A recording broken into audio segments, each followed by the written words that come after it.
गुरुर्ब्रह्मा गुरुर्विष्णु गुरुर्देवो महेश्वरः। गुरु साक्षात् परं ब्रह्म तस्मै श्री गुरुवे नमः। अखण्डमण्डलाकारं व्याप्तं येन चराचरं तत्पदं दर्शितं येन तस्मै श्री गुरुवे नमः। या कुन्देन्दुतुषारहारधवला या शुभ्रवस्त्रावृता या वीणावरदण्डमण्डितकरा या श्वेतपद्मासना या ब्रह्माच्युतशङ्करा प्रभृतिर्भिर्देवैः सदा वन्दिता सा मां पाहि सरस्वती भगवती निःशेषजाड्यापहा। मनोजं मारुततुल्यवेगं जितेन्द्रियं बुद्धिमतां वरिष्ठं वातात्मजं वानरयूथमुख्यं श्रीरामदूतं शरणं प्रपद्ये। वर्णनम संगानाम रसानाम छंदसाम मंगलानाम च कर्तारो वंदे वाणी विनायको। ओम तत्सवितुर्वरेण्यं भर्गो देवस्य धीमहि धियो यो न प्रचोदयात्। ओम त्र्यंबकं यजामहे सुगन्धिं पुष्टिवर्धनम् उर्वारुकमिव बन्धनान् मृत्योर्मुक्षीयमामृतात्। ओम जातवेदस्य शृण्वाम सोमराति यतो निधीयेत वेदा सा न पर्षद दुर्गाण विश्वानात्रयो सिंधुम दुर्तात्यग्नि। ओम ह्रौं जूं सा ओम भूर्भुवः स्वः। ओम त्र्यंबकं यजामहे सुगन्धिं पुष्टिवर्धनम् उर्वारुकमिव बन्धनान् मृत्योर्मुक्षीयमामृतात्। ओम स्वः ओम भुवः ओम भूः ओम स्वः जूं ह्रौं गों। मृत्युंजय रुद्राणकंठा शम्भे मृतेशा सर्वा महादेवाय ते नमः। ओम अन्नपूर्णे नमः स्वाहा। ओम नमो भगवते बुटकाय आबदुद्धारकाय बुटकाय हौं ओम। ओम नमो भगवते आंजनाय महाबलाय स्वाहा। ओम राम रामेति रामेति रमे रामे मनोरमे सहस्रनाम तातुल्यम राम नाम वरानने। हे चक्रधर हे चक्रपाण हे चक्रयुद्धधारी ओम सुदर्शन चक्राय नमः। विष्णु जनार्दन पद्मनाभ प्रजापति चक्रधर त्रिविक्रम नारायण गोविंद मधुसूदन नरसिंह जलाशाही वराह रघुनंदन वामन माधव। ओम श्री विष्णुवे नमः। ओम नमो नारायणाय। ओम नमो भगवते वासुदेवाय। श्री कृष्णाय वयं नमः। श्री कृष्णा शरणं मम। ओम क्लीं कृष्णाय गोविंदाय गोपीजन वल्लभाय स्वाहा। वसुदेव सुतं देवं कंसचारूढमर्दनं देवकी परमानंदं कृष्णं वंदे जगद्गुरुं। हे राधे वृषभानुभूतने गंधर्विके राधिके हे कृष्णानन पंकज भ्रमरिके कृष्ण प्रिय माधवी। हे वृंदावन नागरी गुणनिधे दामोदर प्रेयसी। हे श्री ललितादिके प्रेयसखी प्राणादिके पाहि मां शरणागतं पाहि मां शरणागतं पाहि मां शरणागतम्। ओम श्री परमात्मने नमः। सर्वप्रथम आत्मनाय अनंत विभूषित ब्रह्मलीन परमहंस अत्रि मुनि महाराज जी के चरणों में कोटि कोटि नमन है, जो हमारे दीक्षा गुरु भी हैं और मेरे प्रातःश्रमी परम पूजनीय गुरुदेव भी हैं। उपरांत दिव्य संत आत्मनायानंद विभूषित सनातन धर्म सम्राट ब्रह्मलीन स्वामी करपात्री जी महाराज जी के चरणों में कोटि कोटि नमन है। सनातन परंपरा को पराकाष्ठ पे ले जाने वाले, सनातन धर्म को अस्थायित्व प्रदान करने वाले और ब्रह्म सत्यम जगत मिथ्या नामक महामंत्र देने वाले और पंचदेव उपासना का समर्थन करने वाले या पंचदेव उपासना को देने वाले भगवान आदि शंकराचार्य जी के चरणों में कोटि कोटि नमन है। सनातन धर्म की जय हो। ओम श्री परमात्मने नमः।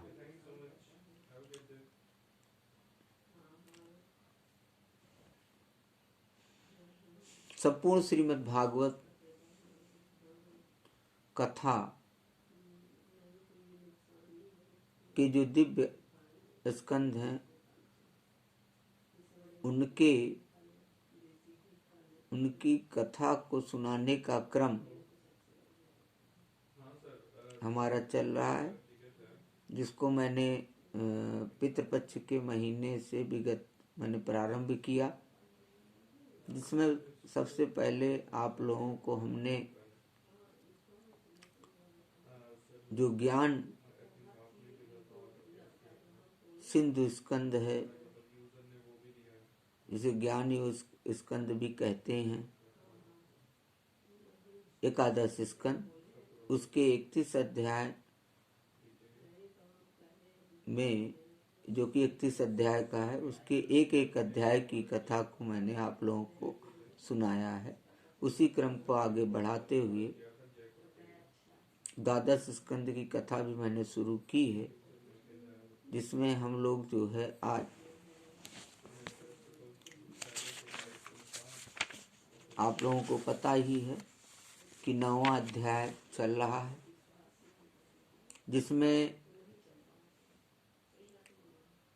जब कुछ सार रूप में कथा में बताए देता हूँ आप लोगों को कि जब नारायण ने मार्कंडेय मुनि जी को दर्शन दिया, तो उनका दर्शन लाभ तो मार्कंडेय मुनि जी ने प्राप्त किया। तो नारायण भगवान ने उन्हें कहा कि जो भी अभीष्ट वर हो हमसे तुम मांग सकते हो। तो मार्कंडेय मुनि जी ने कहा कि आपका जो हमें दर्शन प्राप्त हुआ है वही मेरे लिए सब कुछ है, लेकिन आपकी आज्ञा को समझकर मैं आपसे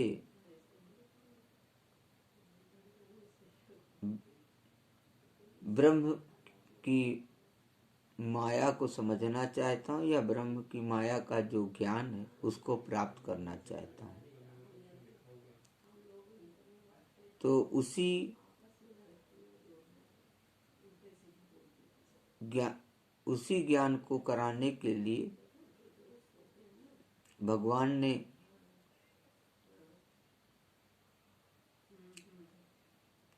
जब एक दिन एक तरीके से कुछ माया रूपी क्रिया करी, क्योंकि बहुत दिन बीत गए,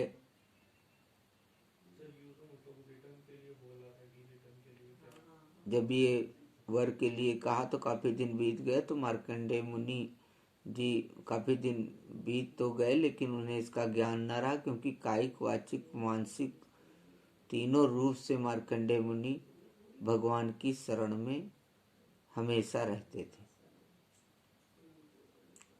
तो एक दिन कुछ ऐसी घटना हुई, उसी घटना को मैंने कल भी बताया था, फिर उसके आगे की जो घटनाएं हो रही वो मैं आप लोगों को बताने जा रहा हूँ। सौनक जी सूत जी ने कहा कि मार्कंडेय मुनि इसी प्रकार प्रलय के जल में बहुत समय तक भटकते रहे।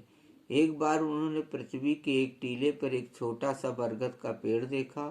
उसमें हरे हरे पत्ते और लाल लाल फल शोभायमान हो रहे थे।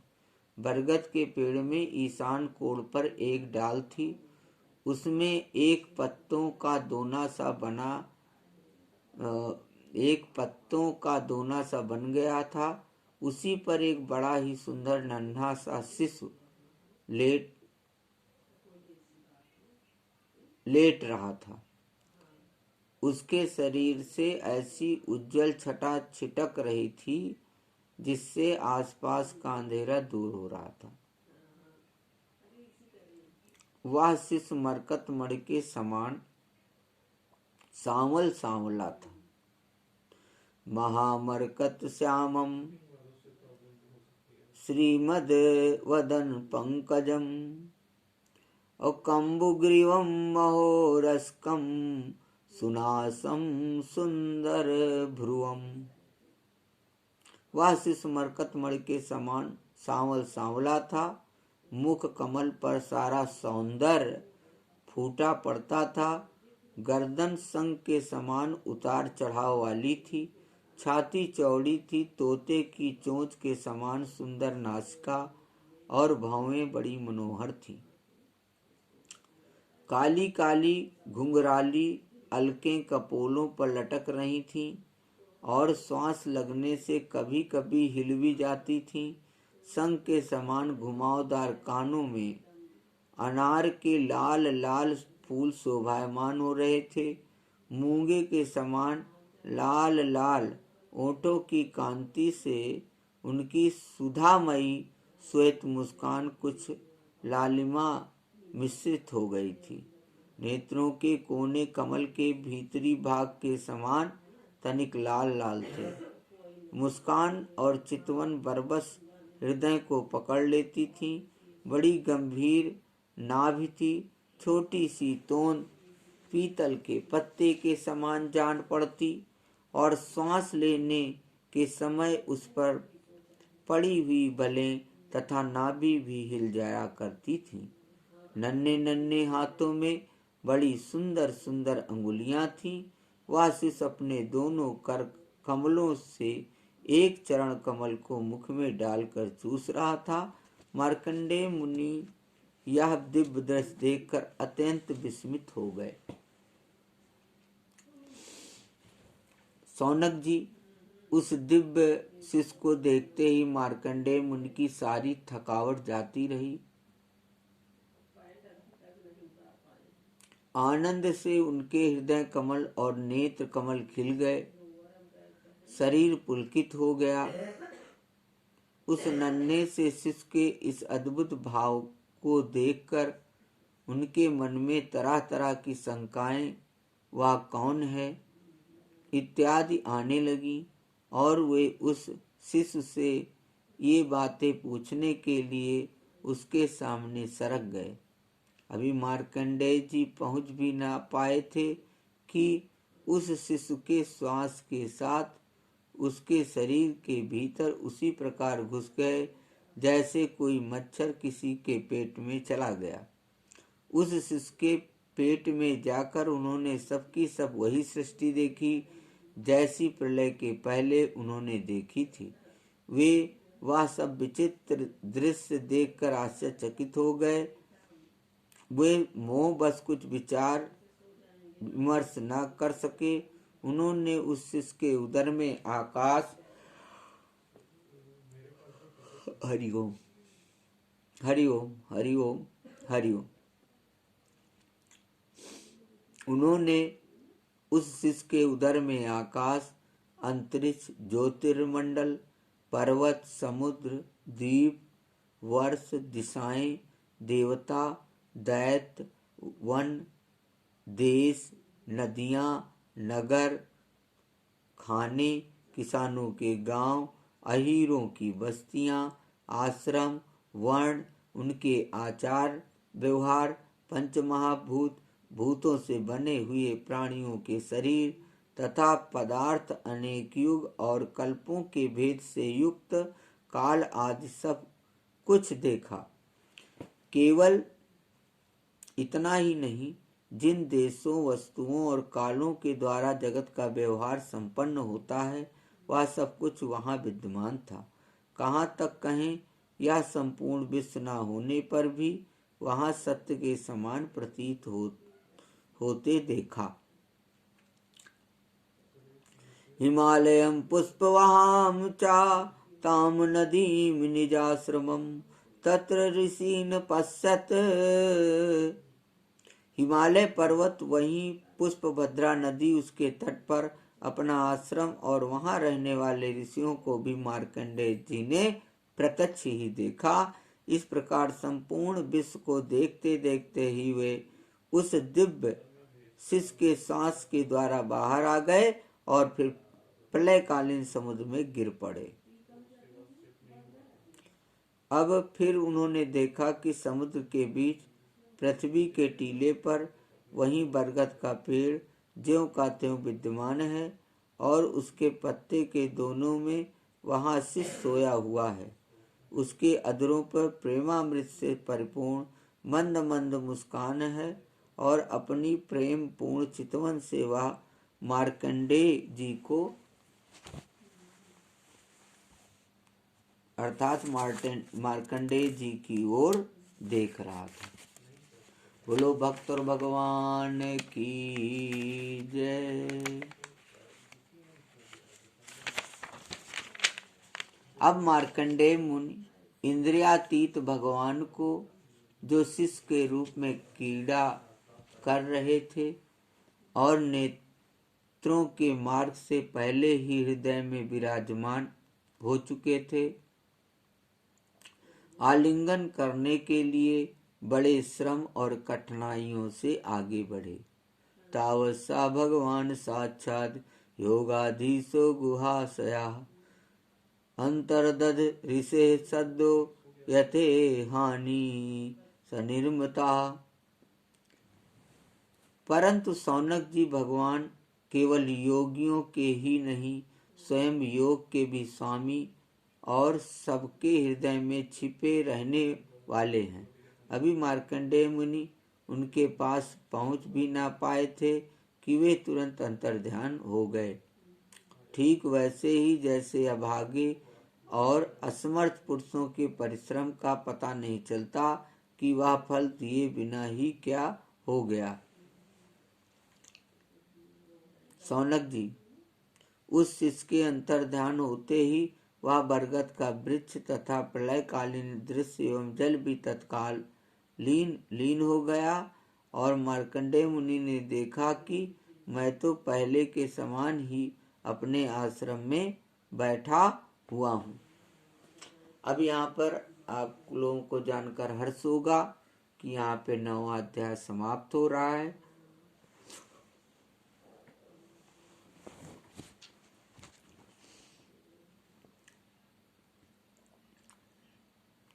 अब 10वें अध्याय में मार्कंडेय जी को भगवान शंकर का वरदान किस प्रकार से मिला, वो कथा होगी। आगे सूत जी 10वें अध्याय में कहते हैं कि सौनकादि ऋषियों मार्कंडेय मुनि ने इस प्रकार नारायण निर्मित योग माया वैभव का अनुभव किया। तब वह निश्चय करके कि इस माया से मुक्त होने के लिए मायापति भगवान की शरण ही एकमात्र उपाय है। उन्हीं की शरण में स्थित हो गए। मार्कंडेय जी ने मन ही मन कहा, प्रभु आपकी माया वास्तव में प्रतीत मात्र होने पर भी सत्य ज्ञान के समान प्रकाशित होती है और बड़े बड़े विद्वान भी उसके खेलों में मोहित हो जाते हैं। आपके श्री चरण कमल ही शरणागतों को सब प्रकार से अभयदान करते हैं, इसलिए मैंने उन्हीं की शरण ग्रहण की है। सूत जी कहते हैं, तमेवं निभृतात्मानं वृषेण दिवि पैरटन रुद्रान्या भगवान रुद्रो दादर्श स्वागणैर्वृतः। सूत जी कहते हैं, मार्कंडेय जी इस प्रकार शरणागत की भावना में तन्मय हो रहे थे। उसी समय भगवान शंकर भगवती पार्वती के साथ नंदी पर सवार होकर आकाश मार्ग से विचरण करते हुए उधर आ निकले और मार्कंडेय मुनि को उसी अवस्था में देखा। उनके साथ बहुत से गण भी थे। जब भगवती पार्वती मार्कंडेय मुनि को ध्यान की अवस्था में देखा, तब उनका हृदय वात्सल्य स्नेह से उमड़ आया। उन्होंने शंकर जी से कहा, भगवान तनिक इस ब्राह्मण की ओर तो देखिए। जैसे तूफान शांत हो जाने पर समुद्र की लहरें और मछलियां शांत हो जाती हैं और समुद्र धीर गंभीर हो जाता है, वैसे ही